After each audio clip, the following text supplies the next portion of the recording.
Subscribe करें मेरे channel SSC campus को और बेल आइकन दबाइए मेरी वीडियो सबसे पहले देखने के लिए। Hello friend, welcome to SSC campus. आज का हमारा टॉपिक है ब्लड। तो दोस्तों, ब्लड बहुत ही इंपॉर्टेंट टॉपिक है अगर एग्जाम पॉइंट ऑफ व्यू से देखा जाए। तो चलिए इसको स्टार्ट करते हैं। दोस्तों, यहाँ पर अगर हम ब्लड की बात करें तो ब्लड एक कनेक्टिव टिश्यू है। कनेक्टिव टिश्यू एक ऐसा टिश्यू होता है जो एक बॉडी को दूसरे बॉडी से जोड़ने का काम करता है। यह प्रत्येक बॉडी में पाया जाता है। एक वयस्क मनुष्य में औसतन 5 से 6 लीटर ब्लड होता है। मानव शरीर में ब्लड की मात्रा शरीर के भार का लगभग 7% होती है। मतलब जितना भी शरीर का भार होता है उसका 7% क्या होता है, ब्लड होता है उसमें। ब्लड एक एसिडिक सोल्यूशन होता है जिसका पीएच मान 7.4 होता है। महिलाओं में पुरुषों की तुलना में हाफ लीटर कम ब्लड होता है। मतलब पुरुष में जो ब्लड होता है ना, वो हाफ लीटर ज़्यादा होता है, या यूं कहें कि महिलाओं में हाफ लीटर ब्लड पुरुषों की तुलना में कम होता है। ब्लड में दो प्रकार के पदार्थ पाए जाते हैं। फर्स्ट होता है प्लाज्मा, जो कि 55% पाया जाता है, और सेकंड होता है हमारा ब्लड सेल, जो कि 45% मतलब 45% पाया जाता है। ब्लड का 55% भाग प्लाज्मा होता है। यह ब्लड का नॉन लिविंग पार्ट होता है। इसका 19% भाग जो होता है जल होता है, 0.7% भाग जो होता है प्रोटीन होता है, और 0.9% भाग जो होता है साल्ट होता है, और 0.1% ग्लूकोज होता है। शेष पदार्थ बहुत कम मात्रा में पाए जाते हैं। अब हम बात करते हैं फंक्शन ऑफ प्लाज्मा की। तो देखिए, पचे हुए भोजन एवं हार्मोन का शरीर में संवहन प्लाज्मा के द्वारा ही होता है। मतलब जो भी हम खाते हैं या फिर शरीर में जो हार्मोन्स का जो संवहन होता है वो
सेकेंड होता है हमारा WBC, जिसको व्हाइट ब्लड सेल बोलते हैं, और थर्ड होता है हमारा ब्लड प्लेटलेट्स, इसको प्लेटलेट सिंपल हम बोलते हैं। ठीक है ना। तो जो अगर हम अमाउंट की बात करें तो सबसे ज़्यादा जो होता है ना, वो रेड ब्लड सेल होता है हमारे ब्लड में। क्या होता है? रेड ब्लड सेल होता है। उसके बाद क्या होता है? ब्लड प्लेटलेट्स होते हैं हमारे ब्लड में। ठीक है ना। उसके बाद होता है WBC, मतलब व्हाइट ब्लड सेल होता है। तो आप देख सकते हैं सबसे ज़्यादा क्या होता है? RBC। उसके बाद क्या होता है? प्लेटलेट्स। उसके बाद क्या होता है? WBC। मतलब सबसे कम जो होता है ना, WBC होता है। तो चलिए एक एक करके इसको समझते हैं। सबसे पहले हम पढ़ेंगे RBC, उसके बाद WBC, उसके बाद हम प्लेटलेट्स की बात करेंगे, फिर उसके बाद हम बात करेंगे वर्क के कार्य क्या होते हैं। ठीक है, चलिए वन बाय वन करके पढ़ते हैं। तो यहाँ पे हम बात करते हैं RBC की, मतलब रेड ब्लड सेल की। तो देखिए, RBC का जो निर्माण होता है ना, वो बोन मैरो में होता है। कहाँ पर होता है? बोन मैरो में होता है। और इसकी मृत्यु जो होती है लीवर और स्प्लीन में होती है। कहाँ पर होती है? लीवर और स्प्लीन में होती है। ठीक है, इसलिए इसको हम क्या बोलते हैं? RBC का कब्रिस्तान भी इसको हम बोलते हैं। ठीक है। Protein, vitamin B12 and folic acid का निर्माण में सहायक होता है। जो RBC है ना, RBC, वो प्रोटीन, विटामिन B12 और फोलिक एसिड के निर्माण में बहुत सहायक होता है। ठीक है। अब RBC में केंद्रक नहीं पाया जाता है। जैसे एक अपवाद है इनमें, कैमल और लामा। कैमल और लामा के RBC में क्या पाया जाता है? केंद्रक पाया जाता है। इसका जीवन काल, मतलब RBC का जो जीवन काल होता है ना, वो 20 से 120 डेज का होता है। ठीक है। एक नोट है, क्या नोट है कि भ्रूण अवस्था में इसका निर्माण लीवर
आरबीसी की जो संख्या होती है उसको हम कैसे मापते हैं? तो आरबीसी की संख्या हीमोसाइटोमीटर से मापते हैं। किसे?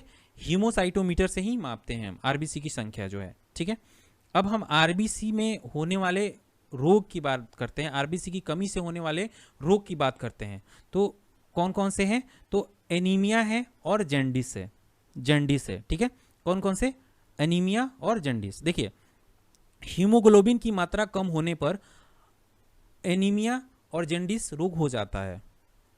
एनीमिया वह अवस्था है जहां पर आरबीसी की संख्या या ऑक्सीजन की बुनियादी शारीरिक जरूरत को पूरा करने के लिए अपर्याप्त होता है।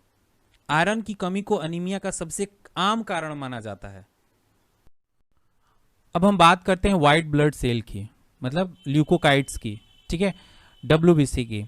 तो देखिए, ब्लड में डब्ल्यूबीसी की जो संख्या होती है ना, बहुत ही कम होती है और आकार में तो बहुत बड़ा होता है, अमीबा के समान बड़ा होता है।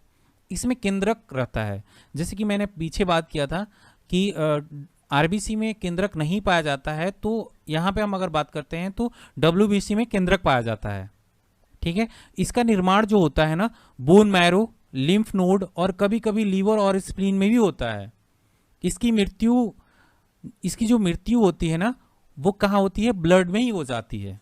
तो इसकी मृत्यु ब्लड में हो जाती है, ठीक है। इसका जीवन काल जो होता है 2 से 4 दिन का होता है। अगर मैं आरबीसी और डब्ल्यूबीसी के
तो न्यूट्रोफिल्स कणिकाएं का वर्क क्या होता है? तो जीवाणुओं तथा रोगाणुओं तथा जीवाणुओं का भक्षण करना, ठीक है।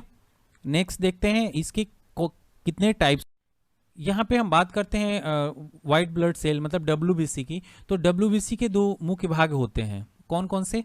तो फर्स्ट होता है ए ग्रेनुलोकाइट्स होता है, दूसरा होता है ग्रेनुलोकाइट्स, ठीक है। मैं अगर बात करूं ए ग्रेनुलोकाइट्स की, तो देखिए, जिसके प्रोटोप्लाज्म में दाने न हो, क्या मतलब जिसके प्रोटोप्लाज्म में दाने ना हो उसे हम क्या बोलते हैं, एक ग्रेनुलोकाइट्स बोलते हैं। देखिए मोनोसाइट का निर्माण भी बोन मैरो में ही होता है। कहाँ पर होता है, बोन मैरो में ही होता है। मोनोसाइट्स का निर्माण जो होता है बोन मैरो में ही होता है। यह मतलब ब्लड में 3 से लेके 8% तक पाया जाता है। ठीक है, उसके बाद होता है लिम्फोकाइट्स। लिम्फोकाइट्स जो होता है ना वो साधारण अवस्था में 22 से 35% तक होता है। ठीक है, इसका निर्माण शरीर के लिम्फ धातु में ही होता है, जैसे कि टॉन्सिल हो गया, स्प्लीन, थाइमस आदि में होता है ना। इसको हम 2 टाइप्स में डिवाइड करते हैं, एक होता है टी लिम्फोकाइट्स, एक होता है बी लिम्फोकाइट्स। ठीक है, जो टी लिम्फोकाइट्स होता है ना वो कैंसर सेल को रिमूव करता है। इसका मेन जो वर्क होता है ना वो कैंसर सेल को मारने का काम होता है, मतलब कैंसर सेल को रिमूव कर देता है। और दूसरा जो काम होता है HIV के अटैक से भी बचाता है। अगर HIV अटैक करता है तो उस केस में भी उससे प्रोटेक्शन प्रदान करता है ना। उसके बाद हम बात करते हैं बी लिम्फोकाइट्स के। ये प्रतिरोधक कैपेसिटी को बढ़ाता है, मतलब हमारे शरीर में जो रोगों की क्षमता होती है, लड़ने की क्षमता होती है, उसको इंक्रीज करता है बी लिम्फोकाइट्स। ठीक है ना। अब देखिए अब अग्रिनोकाइट्स क्या होता है, तो ग्रिनोकाइट्स जिसके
हमारे शरीर में कमी आ जाती है तो उस केस में ल्यूकोपिनिया होता है।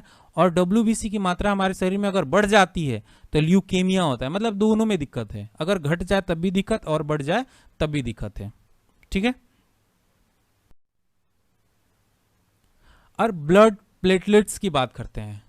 ठीक है ना, ब्लड प्लेटलेट्स की बात करते हैं तो ब्लड में इसकी संख्या जो होती है 4 से 5 लाख तक होती है। मतलब ब्लड में प्लेटलेट्स की संख्या जो होती है 4 से 5 लाख तक जनरली होती है। ठीक है ना, यह केवल मनुष्य एवं स्तनधारियों के ब्लड में ही पाया जाता है, अन्यथा दूसरे में नहीं पाया जाता है। इसमें केंद्रक नहीं होता है, इसका निर्माण बोन मैरो में होता है। ठीक है ना, इसका निर्माण कहां पर होता है, बोन मैरो में होता है। इसका जीवन काल 3 से 5 दिन का होता है और इसकी मृत्यु स्प्लीन में होती है। कहां पे होती है, स्प्लीन में होती है। इस चीज को याद रखने की जरूरत है।